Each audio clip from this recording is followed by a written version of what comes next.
Tak jsme s rodinkou bez kempu Radhořský rybník v Trojanovicích. Nádherné malebné místo, 10 placů pro karaván. Tak a tady jsme u pláže, kde za mnou vidíte úplně super pláž, super saunu, sudu. Tak a za mnou je rybníček, kde si můžete na paddleboardu chytat ryby, koupat se. Je tu prostě pohoda. Není tady sice žádné zázemí, je tady malinký obchůdek, hospoda, kde prodávají pivo v plechu, nějaké nealko a štamprly. Jinak za chvilku vám ještě ukážu sociální zázemí, které je nově vybudováno.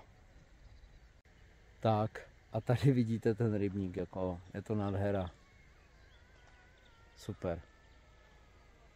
A je celkem velký, takže i na tom paddleboardu, jak jsem říkal, se dá krásně jezdit. A na pláži, jak vidíte, jsou připravené lehátka na chill a opalovačku. Opalovací molo. Krásné výhledy za mnou vidíte. Super. Tak a co je tady super? Jsou tady jako rozlehlé zelené plochy. Prostě na fotbalek, hraní si. Na těch plochách se pravděpodobně asi nesmí kempovat. Jsou tady jenom prostě 10 míst pro karaván, obytňák. Jako super. A přátelé, za mnou vidíte, jak rybaři, chlapi a již zmiňovanou chatu. Tak a tady vidíte za mnou sociálky, jsou to 3 záchody, 2 sprchy, nebo tak nějaký přesně nevím. Vidíte, je tam i vylévka na chemické, WC. Vylévka na šedou vodu, tu najdete při výjezdu z areálu.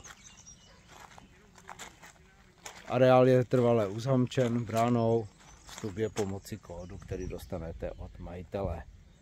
A ještě jednou říkám, pouze rezervace přes Basecamp. Tak přátelé, ještě vám ukážu ty sprchy.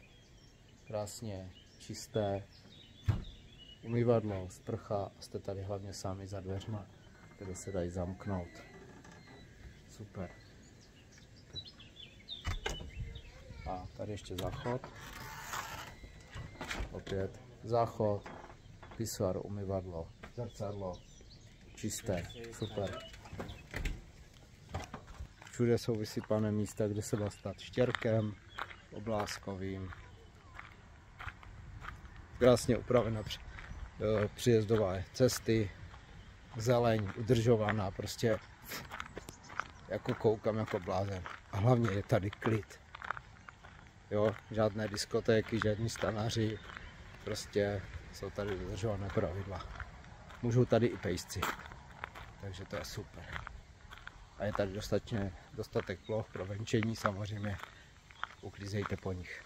Tak a teď už jsem u té zmíněnované chaty, kde se dá i na vrchu pronajmout pokoje pro ty, co nemají karaván a chcou tady strávit krásné místo. Dole je posezení, ale jak jsem říkal, nevaří se tam, jsou tam chipsy, oplatky, pivo v plechu, nealko, nějaká štamprle.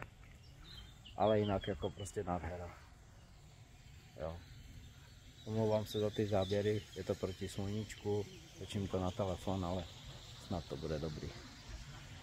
Tak teď jsem tady ve stínu a chci vám ukázat znovu výhled na tyhle krásné kopce. Jo, ještě jednou říkám, jsme v Trojanovicích, jo, takže super kousek na Pustevny. Typ na výlet Pustevny, na kole a tak podobně. Tak pokud se vám tady tento kemping, mini kemping nebo bez kempu v podstatě líbí, tak budu rád, když dáte odběr, like, ale hlavně z Dudu Adventure můžete zde vyrazit, jelikož si můžete u nás půjčit mini bydlík do 750 kg, který přivěsíte za každé auto a máte tam vše, záchod, sprchu, spání pro 2 osoby, markízu, nějaké vybavení, židličky a tak dále. Takže koukněte duduadventures.cz pro více informací. Takže těším se a mějte se.